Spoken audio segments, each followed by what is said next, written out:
Efesus pasal 2 ayatnya yang ke-10.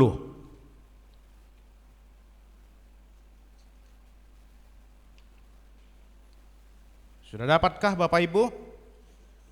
Oke, kita bisa membacanya secara bersama-sama. Dua-dua ya. Karena kita ini buatan Allah, diciptakan dalam Kristus Yesus untuk melakukan pekerjaan baik yang dipersiapkan Allah sebelumnya. Ia mau supaya kita hidup di dalamnya. Karena kita ini buatan Allah, diciptakan dalam Kristus Yesus untuk melakukan pekerjaan baik yang dipersiapkan Allah sebelumnya. Ia mau supaya kita hidup di dalamnya. Malam hari ini kita akan membahas tentang be yourself, menjadi diri sendiri ya. Be yourself ya, menjadi diri sendiri. Menjadi diri sendiri itu sebenarnya satu sisi gampang, tapi satu sisi sukar juga ya, menjadi diri sendiri. Karena dalam diri manusia terkadang manusia tidak berdiri pada kata hatinya, tapi dia mencontoh orang lain, melihat orang lain, sehingga terkadang dia kehilangan jati dirinya, tidak menjadi himself lagi, tapi other self, kira-kira seperti itu ya, bisa terjadi. Pada malam hari ini kita berbicara bagaimana supaya be yourself, dan be yourself-nya kita itu menjadi sesuatu yang terpatri dalam diri kita, melekat bagi kita, dan itulah gambaran kita. Misalnya kalau saya sebutkan Radema, orangnya seperti itu memang dia orangnya gitu. Di luar itu bukan Radema, kira-kira seperti itu ya. Itu yang akan kita lihat pada malam hari ini. Oke, frasa ini, pasal 2 ini dimulai dengan tulisan Paulus yang begitu hebat sekali. Di ayat yang pertama hingga ayat yang ketiga, kalau Bapak Ibu nanti baca ini, dikatakan manusia di luar Kristus, Tuhan adalah mati. Ya, orang di luar Kristus, dia adalah orang yang mati. Orang yang secara rohani tidak mampu menangkap keinginan-keinginan Tuhan. Ya, secara rohani dia tidak mampu menangkap maksud-maksud Tuhan dalam hidupnya. Dan itu Paulus katakan bukan hanya orang Efesus, tetapi dulu kami termasuk orang-orang yang seperti itu. Orang-orang yang mati. Orang-orang yang tidak mampu menangkap maksud Tuhan, tapi hanya mampu menangkap maksud diri sendiri dan pikiran sendiri, kira-kira seperti itu ya. Oke, kita lihat yang ini. Jadi manusia mencoba membangun dirinya yang di luar Kristus tadi dengan banyak hal di dalam dirinya. Mungkin dia akan membangun satu relasi yang coba dia bangun terhadap yang namanya supranatural dengan Allah, dengan membangun ibadah dalam hidupnya. Bisa saja itu, dengan memberi persembahan-persembahan yang banyak. Bisa seperti itu. Bahkan dengan membuat satu kerajaan yang begitu hebat dalam dirinya, dengan cara mengejar karir yang begitu hebat, supaya akhirnya bisa memenuhi hasrat dalam hidupnya. Memenuhi hasrat dalam hidupnya. Tetapi itu semuanya akan menjadi jatuh dan mati keseluruhannya dalam pandangan Tuhan. Ya, dalam pandangan Tuhan. Ada orang yang secara moral kelihatan baik, ya, tetapi di luar Kristus Tuhan mengatakan dia tetap mati. Gitu. Banyak yang memiliki gelar mumpuni, doktor, profesor bahkan, guru besar, tetapi di luar Kristus pun mati. Kenapa orang sampai mengejar hal-hal yang begitu luar biasa dalam hidupnya? Sampai ada yang mungkin mendapat gelar yang begitu hebat, ya. Karena dia mau menunjukkan siapa jati dirinya sesungguhnya. Tetapi tanpa Kristus semuanya itu mati. Bahkan memiliki jabatan-jabatan yang sangat tinggi sekalipun. Apakah itu salah? Saya kira itu tidak salah. Orang akan mengejar itu. Tidak salah, bahkan legalitas agamawi menyetujui hal-hal yang mereka lakukan, seperti apa yang dikerjakan oleh Saulus dulu, hingga dia memperoleh satu surat untuk membunuh orang-orang percaya pada saat itu, pengikut Kristus, hingga akhirnya masuk ke kota Damsyik. Itu mau melihat himself-nya Saulus saat itu. Bahkan ketika si Stefanus mati, itu ada di depan Saulus saat itu yang belum menjadi Paulus. Itu menunjukkan betapa hebatnya Paulus dibandingkan dengan orang-orang yang pada saat itu, pada zamannya, dia menjadi seorang murid yang begitu hebat, murid dari Gamaliel, guru besar agama pada saat itu, dan dia menunjukkan jati dirinya bahwa dia dihormati lebih hebat daripada yang lain. Namun keseluruhan itu semuanya mati. Apakah kemudian pertanyaannya, hal-hal yang seperti ini terjadi dalam dunia ini? Terjadi, Bapak Ibu. Kenapa? Karena di dalam Kejadian pasal 2 ayat yang ke-15, ketika Tuhan menciptakan manusia, Tuhan mengantar manusia itu ke dalam Taman Eden, dan dikatakan di sana, Allah mengambil manusia itu dan menempatkan mereka di tengah-tengah Taman Eden untuk mengusahakan dan memelihara taman itu. Itu sebelum kejadian di dalam dosa, sebelum manusia jatuh dalam dosa. Artinya apa? Hal itu, firman Tuhan itu terpatri dalam diri manusia. Itu diperintahkan oleh Allah sebelum manusia jatuh dalam dosa. Maksudnya apa? Maksudnya manusia akan bisa mengembangkan dirinya, karena Allah memanggil manusia untuk mengembangkan dirinya. Be their self, atau be himself, atau be yourself. Allah memanggil itu, mengusahakan dan memelihara, itu memerlukan satu effort dalam dirinya. Dan itu tumbuh terus dalam diri manusia sampai kepada generasi kita pada masa ini. Cilakanya, ketika manusia jatuh dalam dosa, hal itu menjadi tercoreng. Apakah kemudian bahwa firman itu diabaikan? Tidak. Firman itu tetap ada dalam diri kita ketika itu disampaikan Allah kepada Adam dan Hawa pada saat itu. Artinya apa? Dalam diri manusia ada kekuatan untuk terus boleh mengembangkan dirinya. Meskipun kemudian kemuliaan Allah ketika jatuh dalam dosa itu sudah tercoreng. Apakah kalau manusia jatuh dalam dosa dia tidak bisa berkarya? Dia tetap bisa berkarya. Adam dan Hawa harus mengusahakan tanah supaya mereka bisa makan dan minum. Harus menumbuhkan tanam-tanaman, bahkan anaknya beternak dan menanam sayur-sayuran. Itu proses mengembangkan diri, menjadi jati diri mereka pada saat itu. Apakah hilang Kejadian 2 ayat 15? Tidak. Itu ada dalam diri manusia untuk manusia bisa bertumbuh dan berkembang. Tetapi itu akhirnya menjadi nothing di hadapan Tuhan. Sehingga Yohanes pasal yang ke-15 ayat 15 mengatakan, di luar aku kamu tidak bisa berbuat apa. Menjadi pertanyaannya adalah, kenapa sekarang banyak motivator unggul? Itu menjadi pertanyaan. Banyak orang-orang yang mempengaruhi para pekerja untuk akhirnya dia menggerakkan yang ada dalam dirinya supaya tampil lebih baik. Banyak enggak? Banyak motivator-motivator dalam dunia ini. 7 Habits contohnya, siapa penulisnya? Sudah meninggal. Dia itu adalah ateis sampai menuliskan 7 hal itu, ya. Saya kok jadi lupa namanya. 7 Habits itu, ya. Sudah pernah datang ke Indonesia. Waktu dia datang, ribuan orang datang mendengarkan dia, tapi dia seorang ateis. Namun perkataan-perkataan membangun itu untuk mengingkari seorang bertumbuh menjadi dirinya, itu banyak terjadi, Bapak Ibu yang terkasih. Banyak dalam dunia pekerjaan orang berlomba menjadi the best, menjadi yang terbaik, bahkan menghasilkan karya-karya dalam hidupnya. Sampai-sampai akhirnya ada orang juga yang mencoba menjadi be himself, dengan cara melakukan bedah plastik. Ya.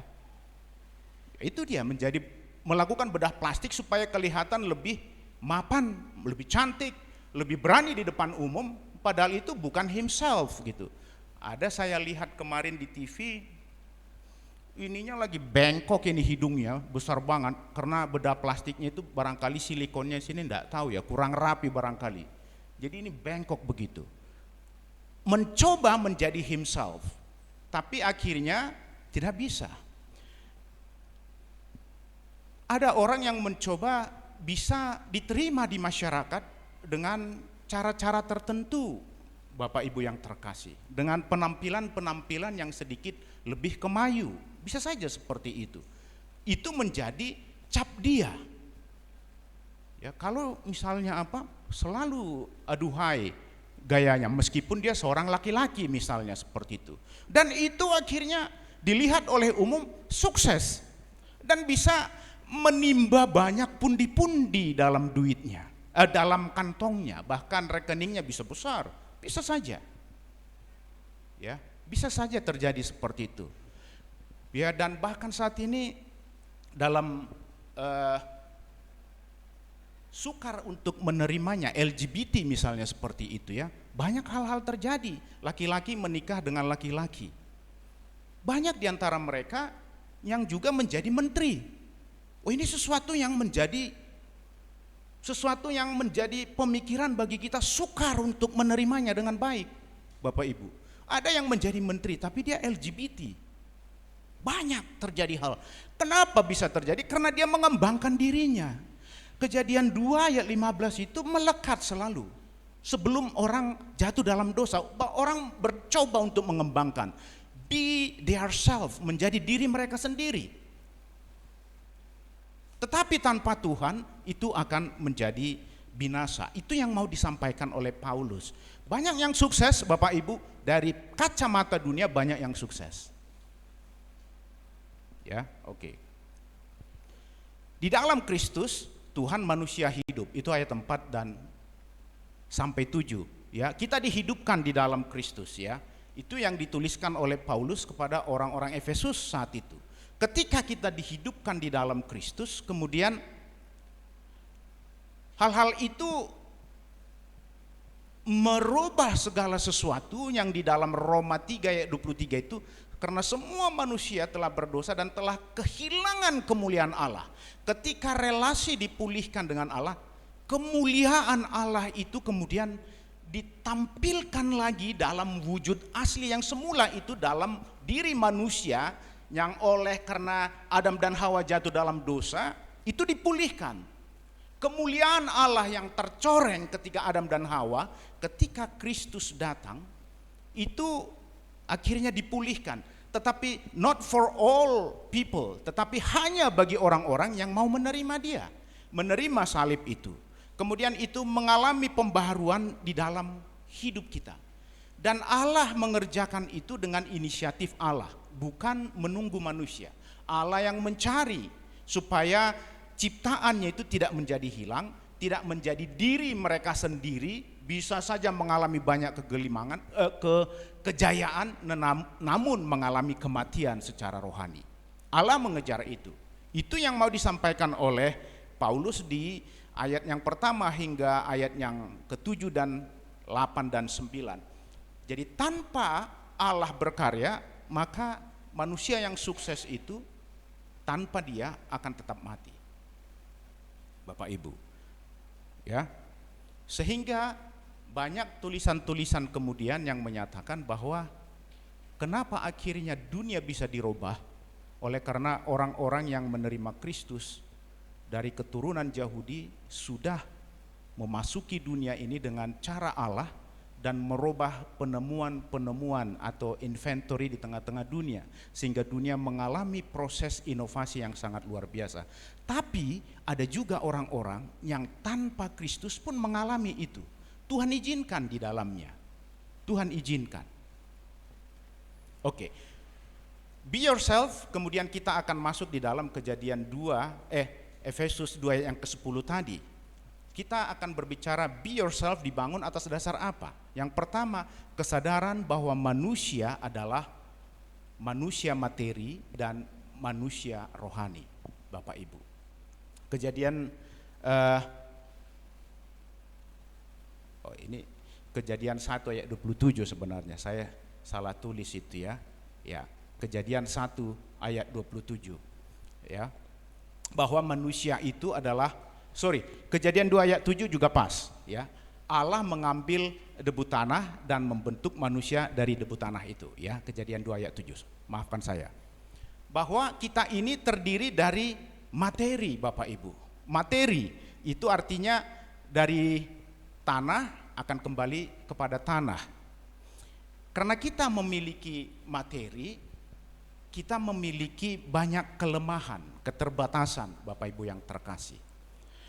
Be yourself, ketika Tuhan memenangkan kita menjadi orang-orang yang baru, kita harus sadar bahwa kita juga masih bisa jatuh di dalam dosa, melakukan dosa, maksud saya masih bisa melakukan dosa, ya. Bisa jatuh di dalam dosa. 1 Petrus 5 ayat 8, kemudian Yakobus 1 ayat 14. Coba seseorang membaca 1 Petrus 5 yang ke-8.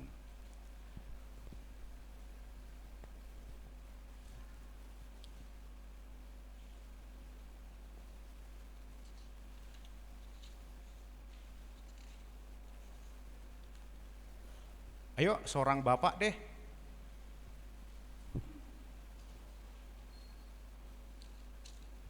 Satu Petrus 5 yang ke-8.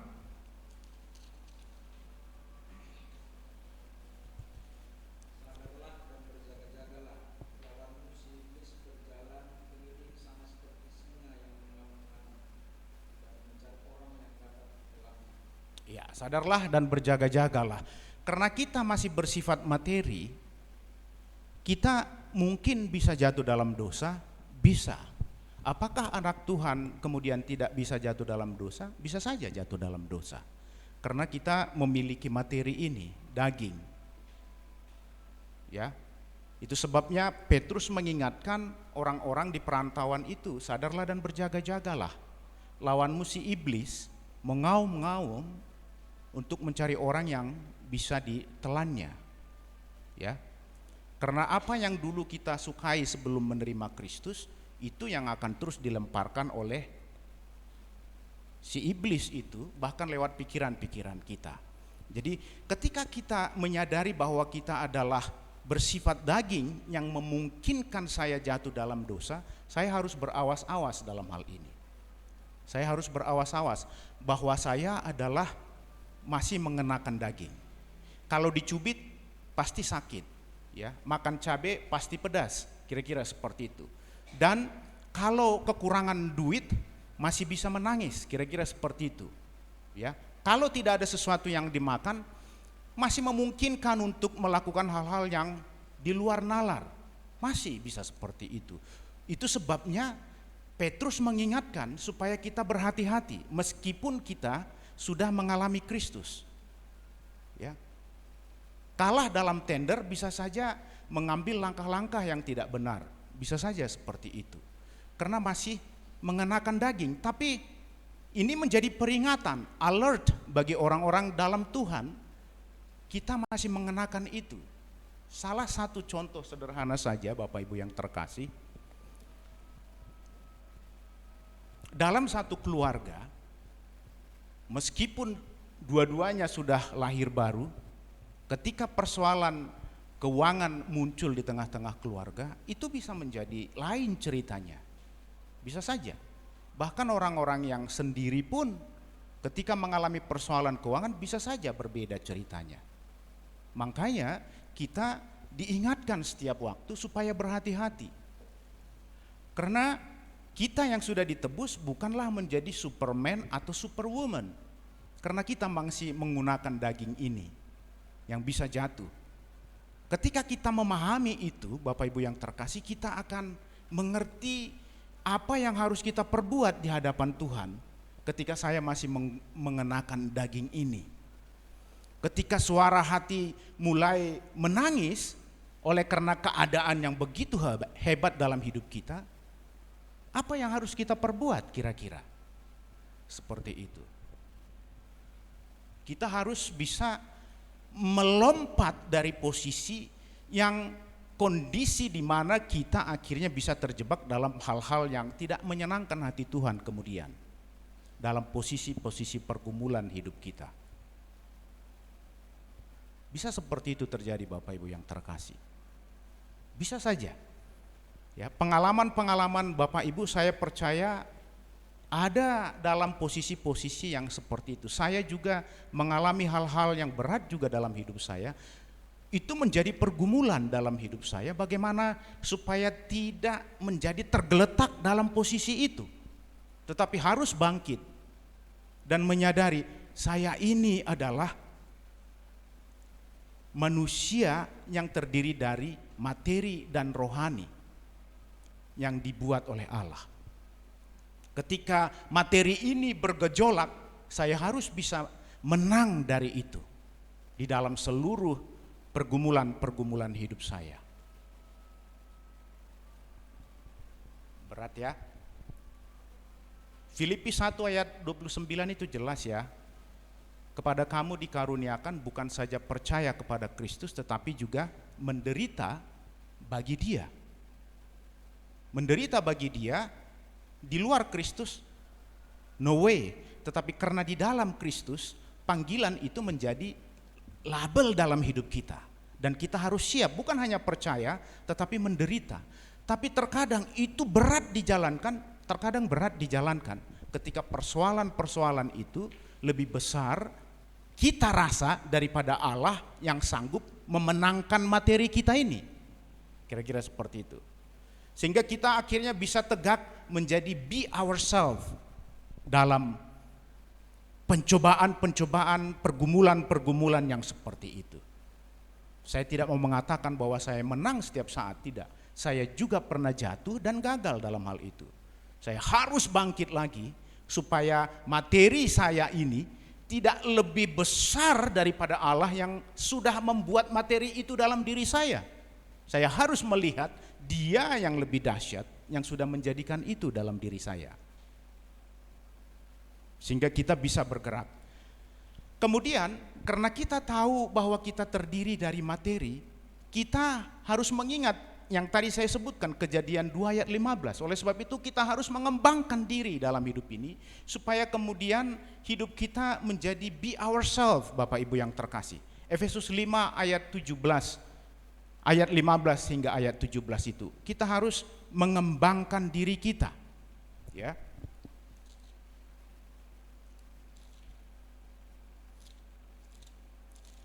Ya, mengembangkan diri kita supaya kita lebih bisa lagi mengimbangi apa yang dipertontonkan oleh dunia ini.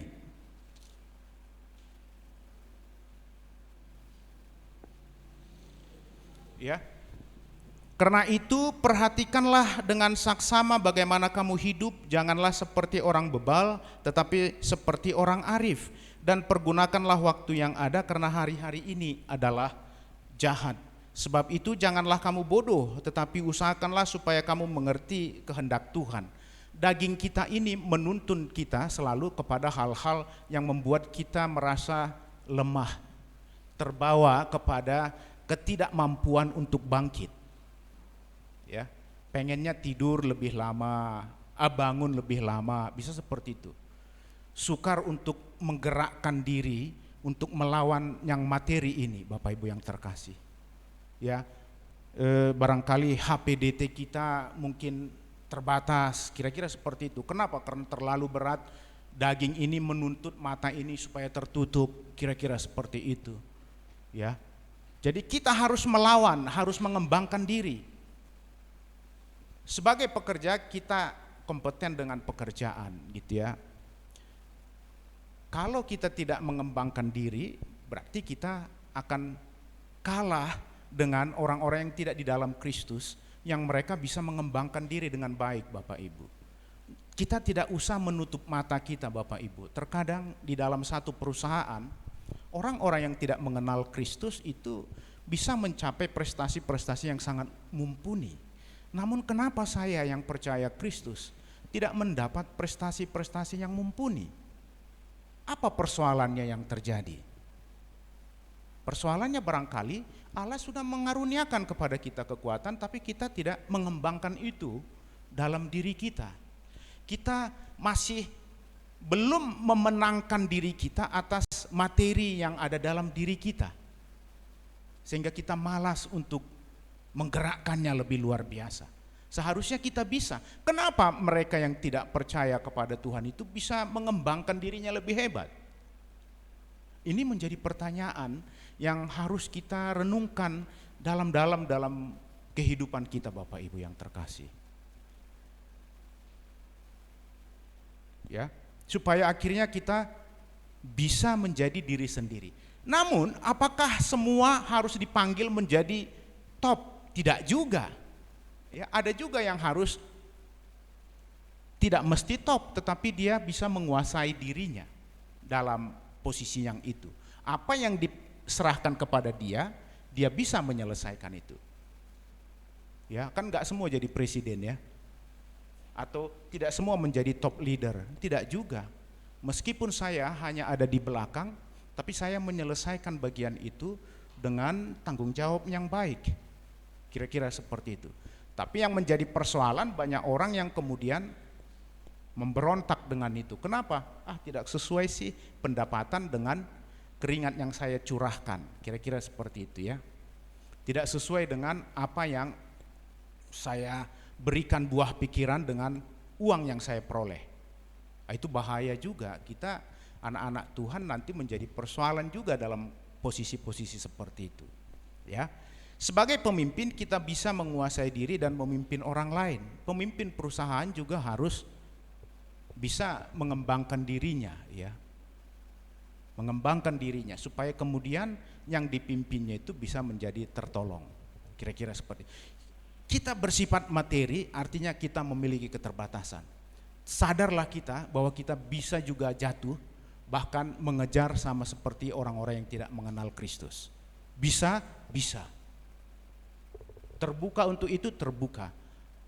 Tetapi kita harus sadar itu, dan kita harus melawan itu sesuai dengan kebenaran firman Tuhan.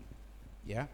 Bersifat rohani berarti kita diberi kemampuan melewati dimensi ruang dan waktu.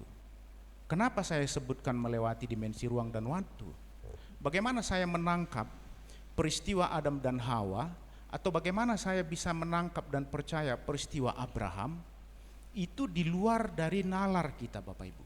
Tapi ketika kita membaca Alkitab, Tuhan menggerakkan dalam hidup kita, ya, hal yang tadi yang hilang tercoreng itu, supaya akhirnya kita dimampukan memahami itu. Oh iya ya, Adam dan Hawa, Abraham, bapak orang percaya itu diberkati orang Tuhan. Kenapa dia akhirnya diberkati ketika dia taat dalam panggilan Tuhan? Saya bisa memahami itu dan saya membuka hati menerima Yesus misalnya, kira-kira seperti itu. Ya, di luar Kristus kamu tidak bisa melakukan apa-apa. Siapa bilang? Kenapa sampai ada orang ateis? Banyak orang ateis juga yang seperti saya sebutkan sukses, banyak. Tapi kenapa akhirnya saya memahami itu dengan baik?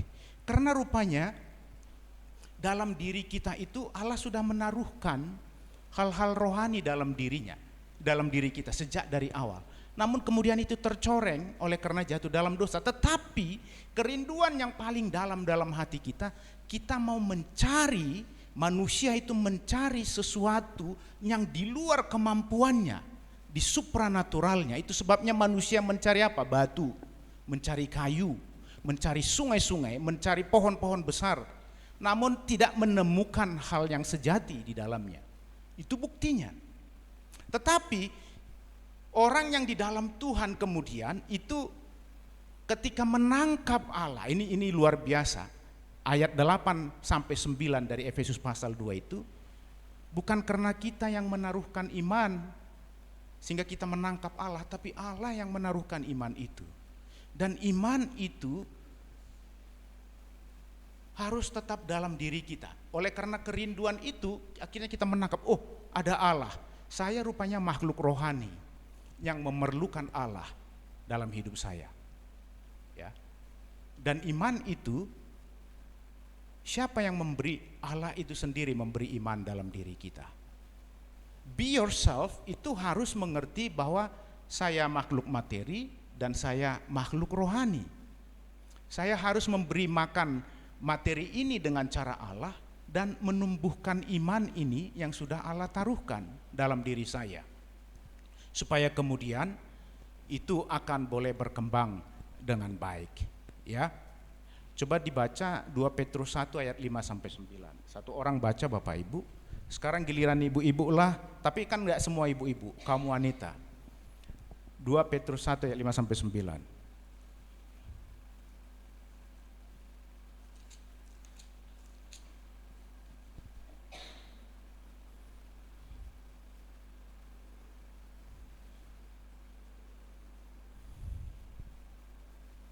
Seorang baca, ayo.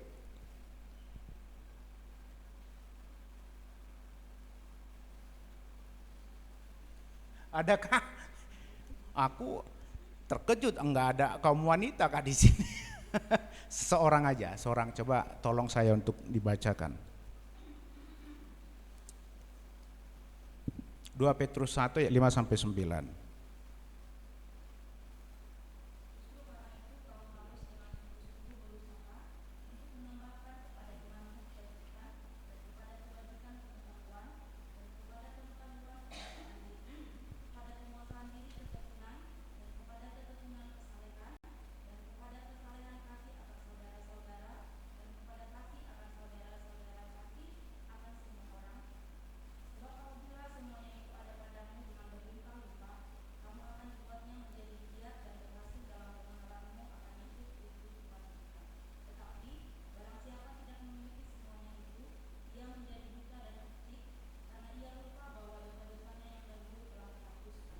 Bapak Ibu yang terkasih, ini menjadi PR bagi kita orang-orang yang sudah diselamatkan.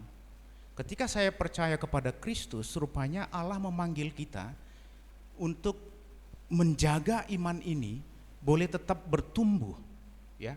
Bukan hanya dalam hal-hal yang natural saja, supranatural, tetapi dalam hal-hal kebajikan kita harus tambahkan. Itu sebabnya sebenarnya orang-orang yang percaya kepada Tuhan dipanggil Allah untuk akhirnya memahami dengan baik apa yang terjadi di lingkungannya. Ketika kita menambahkan kebajikan dalam hidup kita, kemudian kepada kebajikan itu pengetahuan, karena takut akan Tuhan adalah permulaan hikmat dan pengetahuan. Sehingga ketika kita paham ini dengan baik bahwa kita makhluk rohani, cara kita berlaku kemudian itu akan berbeda dengan orang yang tidak mengenal Kristus, meskipun kita sebut dalam strata yang sama. Katakan seperti itu, sama-sama manajer misalnya. Itu akan berbeda karena orang yang memiliki Kristus seharusnya dia berbeda dengan orang yang belum memiliki Kristus, meskipun mereka sama-sama manajer dalam menilai segala sesuatu. Sehingga kita tidak terikut dengan apa yang dikerjakan oleh dunia ini.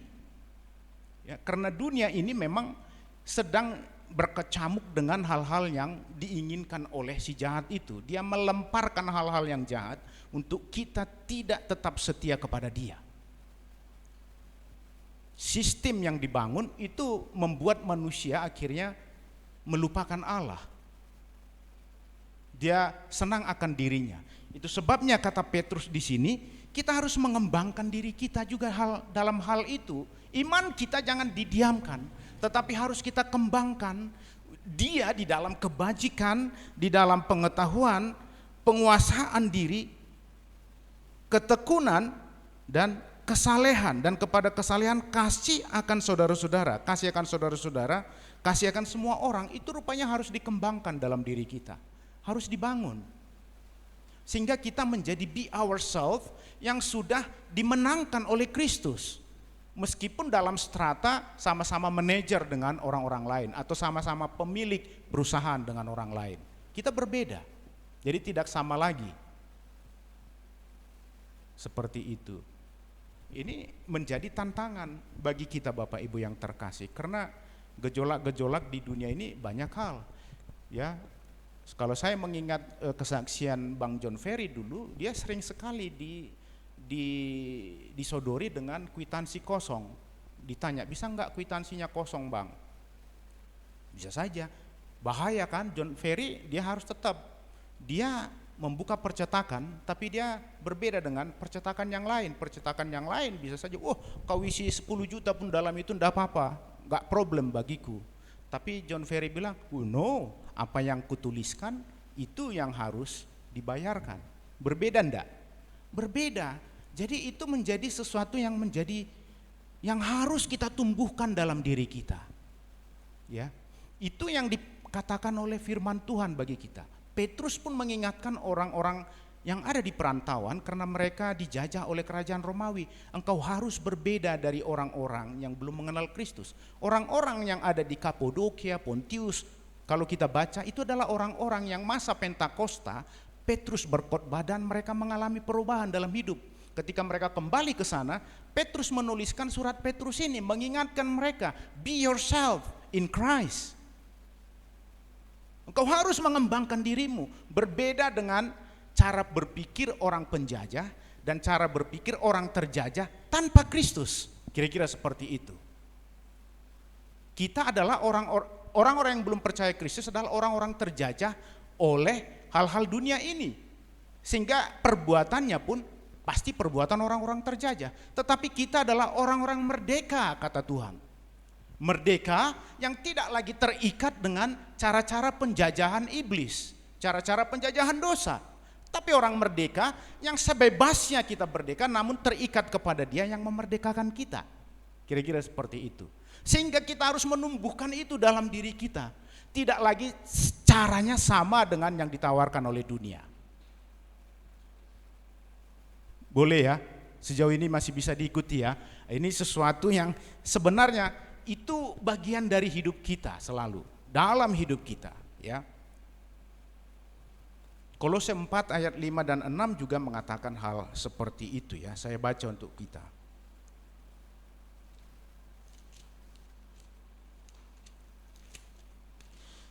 Karena nanti ada pertanyaan juga saya boleh percepat ya. Hiduplah dengan penuh hikmat terhadap orang-orang luar. Ini ya. Karena iman kita pasti akan ada hikmat kemudian dengan orang-orang luar. Pergunakanlah waktu yang ada. Hendaklah kata-katamu senantiasa penuh kasih, jangan hambar sehingga kamu tahu bagaimana kamu harus memberi jawab kepada setiap orang. Saya pun terkadang mau jatuh juga Bapak Ibu. Saya harus mengakui itu. Ya. Kenapa? Untuk kepentingan. Ini yang menjadi persoalan. Untuk kepentingan. Sehingga bisa jatuh. Tetapi kita akhirnya disadarkan terus oleh Roh Kudus, engkau makhluk ciptaan Allah, kira-kira seperti itu. Diingatkan untuk kembali harus bangkit. Ya. Hiduplah dengan penuh hikmat terhadap orang-orang luar. Orang-orang luar menawarkan apa saja dalam hidup kita. Tetapi kitalah yang harus menyaring itu dengan hikmat yang dari sorga. Itulah diri kita, bahwa kita adalah milik Tuhan. Ya, kalau kita serius maka Tuhan akan memberi keberhasilan. Itu 2 Petrus 1 ayat 5 sampai 9 ayat yang ke-8 tadi. Tapi kalau kita tidak di luar itu maka dikatakan buta dan picik. Ya, karena akan memikirkan diri sendiri, tidak memikirkan Allah yang menganugerahkan itu. Oke, saya percepat sedikit ya supaya yang kedua Bapak Ibu, be yourself itu adalah kesadaran bahwa identitas manusia adalah dari Allah. Karena kita ini buatan Allah. Ya, Kejadian Efesus 2 itu. Tetapi di Kejadian 1 ayat 26 hingga 27 kalau Bapak Ibu baca jelas siapa yang berinisiatif membuat manusia? Apakah manusia itu sendiri? Artinya apa? Allah memberi identitas manusia pada manusia. Kalau Allah yang memberi identitas pencipta langit dan bumi, bagaimana saya harus bersikap? Karena saya manusia yang dimanusiakan oleh pencipta langit dan bumi. Kita harus sadar itu, bahwa identitas saya ini berasal dari Allah, bukan dari manusia itu sendiri. Ini luar biasa. Identitas saya, Allah yang memberi manusia. John Robert Sinaga, 9 Juni 1971, lahir ke dunia. Dia manusia dari Allah yang menjadikan itu. Itu Allah yang memberi, sehingga saya tidak bermain-main dengan diri saya. Bahwa saya milik Allah, kira-kira seperti itu. Allah yang menaruhkan itu. Dulu sebelum saya mengenal Kristus, saya tidak tahu bahwa saya ini rupanya dijadikan oleh Allah. Saya hanya tahu itu oleh keinginan laki-laki dan perempuan. But not again. Tetapi tidak lagi bahwa saya ini sebenarnya dijadikan oleh Allah. Coba bayangkan Bapak Ibu, marilah kita dikatakan. Kalau Mazmur 139 ayat 13 sampai 17 itu sangat jelas, dalam ruangan yang begitu gelap yang tidak dipahami oleh manusia, Allah membentuk buah pinggangku, menenun aku. Kalau Bapak Ibu baca itu, Dia yang membentuknya, Allah yang membuat kita.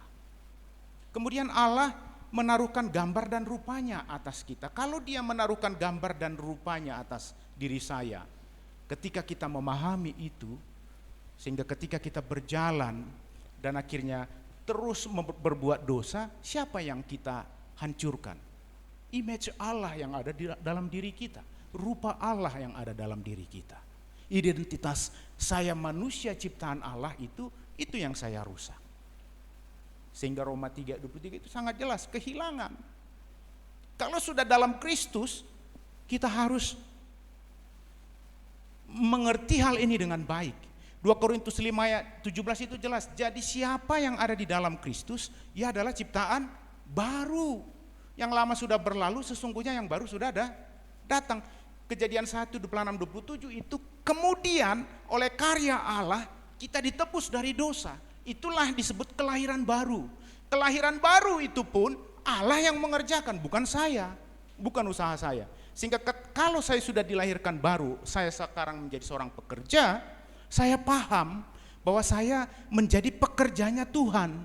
Kalau saya menjadi pemimpin perusahaan, pemilik perusahaan, saya paham bahwa saya adalah pemilik perusahaan yang diizinkan oleh Tuhan. Nah, itu akhirnya menjadi cara berpikirnya Bapak Ibu. Ketika kita be ourselves, sebagai seorang pekerja, sebagai seorang pengusaha, kita harus hidup sesuai citra Allah itu. Be yourself, live as a creator before creator. Ya, hidup di bawah tuntunan atau pimpinan pencipta itu sendiri. Saya nggak tahu kalau abang saya ini Saragih kan, saya panggil Lai sebenarnya. Apakah itu identitasnya oleh karena garis keturunan Saragih? Banyak orang menganggap, bahkan sampai berkelahi bisa saja, punguan-punguan itu bisa saja, karena menganggap saya ini dari Tampu Bolon, saya ini dari Tobing, jadi berdiri teguh di dalam Tampu Bolon, Tobing, Saragih, Simanjuntak, ribut, bisa saja jadi ribut.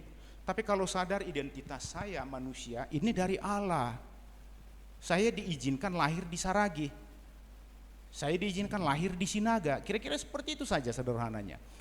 Berarti saya harus menunjukkan identitas Allah yang dilahirkan di Saragih itu membawa pesona baru dalam grup Saragih.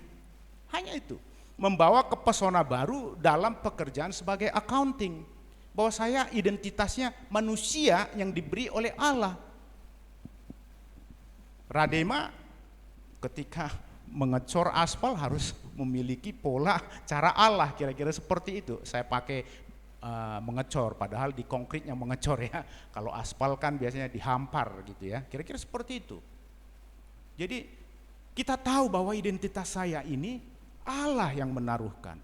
Image saya pun image Allah. Ya, saya lanjut aja dulu deh. Kewargaan negara kita adalah warga negara sorga. Hiduplah dengan identitas sorgawi. Jelas ya, ketika kita menerima Kristus, warga negara saya sorga. Ya, kalau di dunia ini apa? Saya agen sorga, bukan agen langit dan bumi, kira-kira seperti itu. Agen sorga yang diizinkan bekerja di perusahaan A, B, C, D. Kira-kira seperti itu. Atau yang diizinkan menjadi ibu rumah tangga di keluarga apa? Tarigan. Atau bapak rumah tangga di keluarga apa misalnya? Sinulinga, macam-macam. Saya warga negara sorga. Kalau saya warga negara sorga, apa yang harus saya perbuat?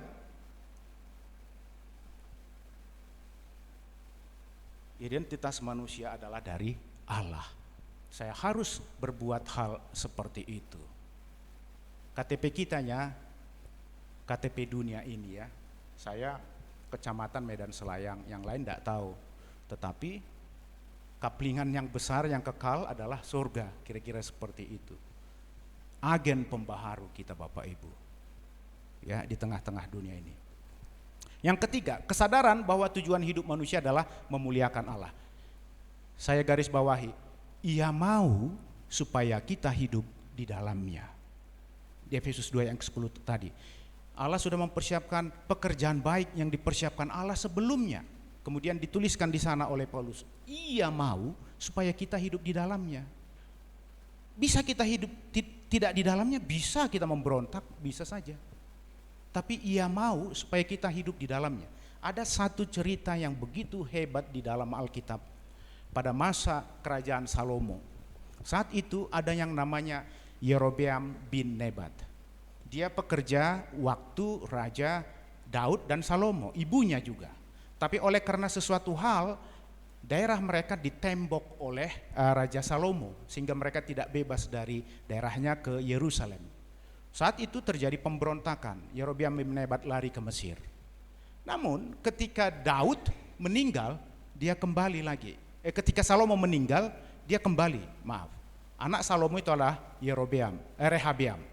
Kemudian dia datang kepada Rehabeam, berilah kami kesempatan mengelola sesuatu di negara ini. Dan itu sudah dikatakan oleh Allah kepada nabinya, panggil itu Yerobeam bin Nebat, saya akan beri dia 10 suku, Rehabeam hanya 2 suku. Dan itu ditangkap oleh Yerobeam. Dia mengambil itu. Ketika dia datang kepada Rehabeam masih sangat muda, belum berpengalaman. Dia tanya orang-orang yang seusia dia. Dia tidak tanya penasehat-penasehat bapaknya Salomo yang lebih tua. Kemudian, apakah yang harus kami perbuat? Kira-kira seperti itu, kata Yerobeam.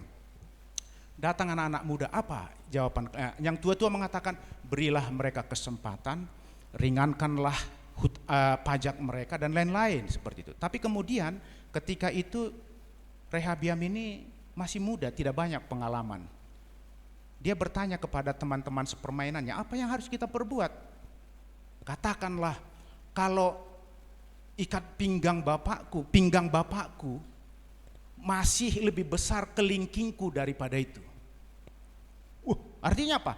Kalau mereka hari ini harus membayar upeti, katakan 5, tambah lagi menjadi 50, kira-kira seperti itu. Sehingga orang-orang Israel akan menjadi lebih menderita lagi. Akhirnya itu terjadi. Dan itu sebenarnya sudah dalam rancangan Allah, sehingga 10 suku kepada Yerobeam bin Nebat. Namun yang menjadi cilakanya, hal itu sudah jelas disampaikan oleh Nabi Allah kepada Yerobeam. Namun Yerobeam berpikir dengan pikirannya sendiri, kalau saya tidak membangun rumah Tuhan di sini, mereka nanti akan semua pergi ke Yerusalem dan akan balik kepada Rehabeam.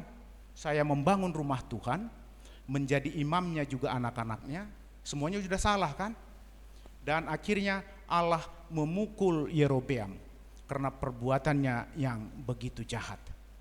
Dia tidak tahu Allah memberi 10 suku tujuannya apa, supaya dia dikembangkan oleh Allah kalau dia taat. Tapi dia tidak taat di situ, sehingga Allah harus memukul dia. Allah mau kita hidup dalam seluruh pekerjaan baik yang dipersiapkannya bagi kita. Kalau dikatakan Allah mau, apakah paksaan? No, terserah Bapak Ibu. Bapak Ibu mau atau tidak, terserah. Tapi Allah mau, itu panggilannya. Di dalam kesadaran yang penuh, kita harus hidup dalam kekudusan. Karena Allah mau, kita harus hidup di dalam kekudusan. Untuk masuk dalam rancangan itu. 1 Petrus 1, enggak usah kita baca. Jangan takut ketika orang lain mengatakan saudara soalim di tempat pekerjaan. Dengan hidup kudus maka orang lain akan melihat Kristus yang hidup di dalam kita. Itu pasti. Dengan hidup kudus maka orang tidak akan bisa menghakimi kita ketika kita hidup di dalam kekudusan. Ya. Namun kalau kita tidak hidup di dalam kekudusan, ibadah, ibana petok songono do katanya. Pasti bisa seperti itu. Bisa saja, ya. Kemudian lakukanlah segala sesuatu seperti untuk Tuhan dan bukan untuk manusia. Kolose 3 ayat 17-21. Ya, untuk memuliakan Tuhan, seperti untuk Tuhan, bukan untuk manusia, bukan untuk bos saya. Ketika saya melakukan itu seperti untuk Tuhan, bos saya disenangkan, Tuhan lebih dahulu disenangkan. Kira-kira seperti itu. Ketika kita bekerja sebagai apapun, ingatlah kita mau menyenangkan Dia. Upah kita dari Tuhan. Ya. Meskipun kita menerima upah dari manusia sebagai hak kita, tapi tanggung jawab kita adalah menjadi berkat bagi bos dan bagi teman kerja. Ya. Ketika kita diberi kesempatan untuk memimpin, maka itu adalah membawa teladan. Kolose 4 ayat 1-2. Agar yang dipimpin melihat Tuhan yang berkarya dalam hidup kita. Supaya orang yang kita pimpin pun akhirnya melihat Tuhan di dalam diri kita. Ya. Selama hidup di dunia ini itu berarti bekerja memberi buah. Filipi 1 ayat 22a. Ya, kalau aku hidup berarti aku harus memberi buah. Tidak ada pilihan. Kalau harus mati ya ketemu dengan Tuhan. Hidup memberi buah tidak gampang. Pasti banyak penolakan, pasti banyak persoalan-persoalan. Tetapi ingatlah, ya 1 Korintus 10 ayat 31, pencobaan-pencobaan yang kamu alami adalah pencobaan-pencobaan biasa. Itu menjadi bagian dalam hidup kita. Be ourselves in God. Selalu dalam bagi kehidupan sesama, bagi pembangunan kerohanian. Seperti itu Bapak Ibu. Ya. Be yourself as a person of God, ya. Jadilah diri Anda sebagai manusianya Tuhan dalam hidup ini, ya. Baik. Kesimpulan, be yourself, bahwa kita adalah manusia materi dan rohani sehingga dalam segala hal kita bergantung kepada Dia. Be yourself, bahwa identitas kita datangnya dari Dia sehingga hidup dalam dunia ini kita harus hidup kudus dan orang lain menikmati, bukan menikmati ya, menikmati identitas surgawi kita dalam segala hal. Kemudian be yourself, bahwa tujuan hidup kita adalah memuliakan Dia. Ya. Saya buka peluang kesempatan tanya jawab, barangkali bisa lebih banyak lagi supaya kita semakin bertumbuh bersama-sama. Oke, saya persilakan Bapak Ibu kalau ada pertanyaan.